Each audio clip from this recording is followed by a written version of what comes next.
A Bíblia diz no capítulo 1 de Gênesis, versículos 26 e 27, e disse Deus: façamos o homem à nossa imagem, conforme a nossa semelhança. Criou, pois, Deus o homem à sua imagem, a imagem de Deus o criou, macho e fêmea os criou. Estamos hoje aqui para como que conversar com Abraham Joshua Heschel, principal pensador da filosofia e da teologia judaica no século XX, quando ele fala que esse texto nos propõe uma declaração sobre a natureza e o significado do homem. Num capítulo do livro O Último dos Profetas, Heschel ele fala sobre a sagrada imagem do homem, baseado na ideia de que Deus havia criado o homem ou criou o homem à sua imagem e semelhança. Queria que você comigo pensasse sobre o homem ser a imagem de Deus. Parafraseando Heschel, semelhança com aquilo que nada se compara seria o homem. Vamos imaginar, Deus não se compara a nada e Deus cria o homem à sua imagem e semelhança. O que isso talvez demonstra para a gente? Demonstra que o homem está numa categoria mais elevada do que toda a criação. Os termos aqui no hebraico para imagem e semelhança traduzem a ideia de que Deus o fez, que Deus fez a humanidade, Deus fez o homem, Deus fez Adão, Deus fez Eva, como que uma categoria das mais elevadas ou a mais elevada dentre toda a criação. O homem faz parte de uma categoria de ser divino e sobrenatural. O homem é feito à imagem de Deus. O homem existe não pelo que tem em comum com a terra. O homem vive e existe pelo que tem em comum com Deus. O homem é a imagem e semelhança de Deus. A filosofia grega sempre tentou conectar o homem e pensar no homem como parte do universo. Mas na teologia hebraica, judaica, na história bíblica, os profetas propuseram pensar o homem não só como a imagem de Deus, ou melhor, como a imagem de Deus, e por isso, não como parte do universo, mas como parceiro de Deus no universo. Se talvez imaginássemos ou se imaginarmos o que o próprio texto diz lá em Gênesis capítulo 1, façamos o homem à sua imagem e semelhança e domine ele sobre todas as coisas, sobre o mar, sobre os animais.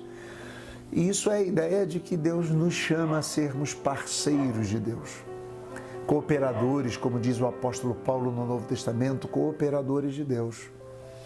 Quando olhamos o homem sob essa perspectiva, percebemos que Deus é dono de todas as coisas e nos coloca como que seus mordomos, cooperadores, seus trabalhadores na terra.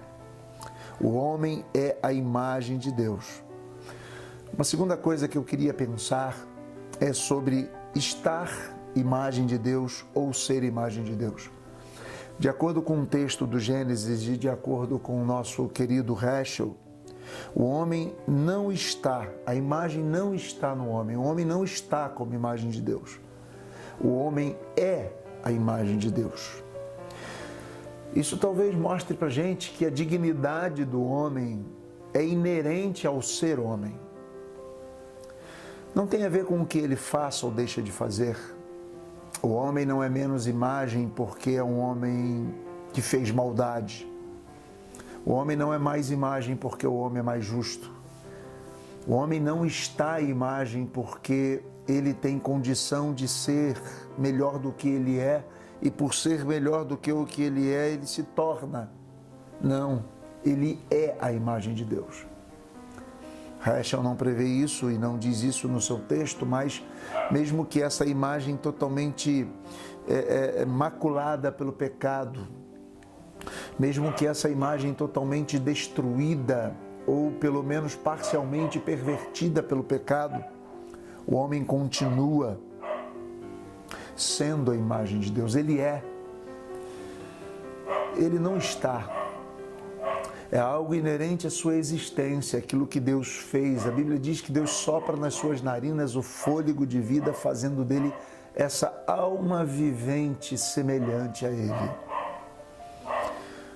Logo, a dignidade do ser humano traduz para a gente a ideia de que amar o ser humano é amar a Deus. Por isso a Bíblia vai dizer: amarás ao Senhor teu Deus acima de todas as coisas e ao teu próximo como a ti mesmo. E se alguém não ama a quem vê, diz a palavra de Deus no Novo Testamento, como amará a Deus que não vê? O homem é a imagem de Deus. Heschel vai dizer também que o homem é uma lembrança de Deus. É como se nós olhássemos o homem, esteja ele preso, esteja ele caído na sarjeta, esteja ele bêbado, seja ele um homem honesto, um pai de família honesto, sincero e pagador dos seus impostos. Em qualquer situação, quando olhamos o humano, percebemos o divino, porque o homem é a imagem de Deus. Essa ideia do homem ser a imagem de Deus traz para o homem responsabilidades. A dignidade do homem, diz Heschel, não é considerada somente em termos de direito, mas também de responsabilidades. Tratar, ou diz assim Heschel, trata-te a ti mesmo como imagem de Deus. Quando em Levítico, a Bíblia diz, lá em Levítico 19:2, sereis santo, porque o Senhor vosso Deus é santo. A santidade é um atributo essencial de Deus e que pode chegar a ser uma qualidade humana. O homem precisa se olhar como esse ser que é a imagem de Deus. E como que num resgate dessa imagem, buscar agir como Deus age. Tentar ser como Deus é. É impossível? Talvez não. É impossível na sua totalidade, mas é possível à medida que o homem se coaduna com esta realidade e percebe que de fato ele deve se considerar um homem precioso demais para ser desperdiçado pelo pecado. São responsabilidades inerentes ao ser imagem de Deus. O homem não se completa a menos que se condicione a esta imagem. Como é que podemos então nos condicionar a esta imagem? Eu diria que Jesus é a imagem perfeita de Deus. E através de Jesus Cristo, que é o caminho e a verdade e a vida, nós nos reconduzimos a sermos uma imagem perfeita de Deus. Numa caminhada de retorno a Imago Dei. Colossenses capítulo 2, versículo 15 vai dizer: o qual é a imagem do Deus invisível, o primogênito de toda a criação. Jesus é a imagem perfeita de Deus. Mais do que isso, em Hebreus capítulo 1, do versículo 1 ao 3, diz assim: havendo Deus antigamente falado muitas vezes e de muitas maneiras aos pais pelos profetas, nestes últimos dias nos falou pelo Filho, a quem constituiu herdeiro de todas as coisas e por quem fez também o mundo, sendo ele o resplendor da sua glória e a expressa imagem do seu ser. Jesus é a expressa imagem do ser Deus. E sustentando todas as coisas pela palavra do seu poder, havendo ele mesmo feito a purificação do pecado, assentou-se à direita da majestade nas alturas. Como falávamos, o pecado macula a imagem de Deus, o pecado destrói o ser imagem de Deus do homem.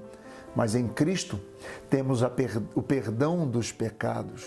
E mais do que isso, um último texto que eu deixo com você para a nossa reflexão hoje, diz em Efésios 4:24, mas vós não aprendestes assim a Cristo, se é que o ouviste e nele fostes instruídos conforme é a verdade em Jesus.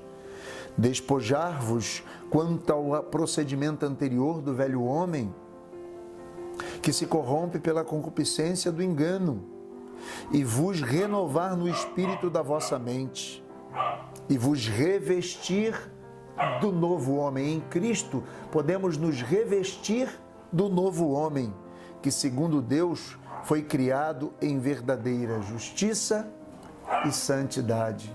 É em Cristo Deus quer, pelo perdão dos pecados, nos restaurar a imagem de Deus. A imago Dei perdida ser restaurada através de Jesus Cristo e numa caminhada que chamamos santificação ou santidade, podermos estar diante de Deus, sendo santo como Ele é santo. Que Deus possa nos abençoar, que possamos tratar o ser humano com dignidade, que possamos entender que cada ser humano é um ser semelhante a Deus, nos lembra a Deus, nos remete a Deus. Podemos lembrar, de repente, um grande ditado na filosofia judaica: quem salva um homem, salva o mundo. Quem mata um homem, macula um homem, prejudica um homem, prejudica o mundo. Que cada ser humano seja visto por nós com dignidade, estando ele em que situação estiver. E que essa dignidade que é inerente àquele que é semelhança de Deus, possa nos tocar também, a ponto de abandonarmos os nossos pecados e, através da pessoa de Jesus Cristo, que é o caminho, a verdade e a vida, sermos reconduzidos a um caminho de santidade e estarmos na presença de Deus, de acordo com a sua vontade, até que naquele grande dia o veremos como Ele é e seremos então livres completamente das marcas do pecado. Que Deus nos abençoe.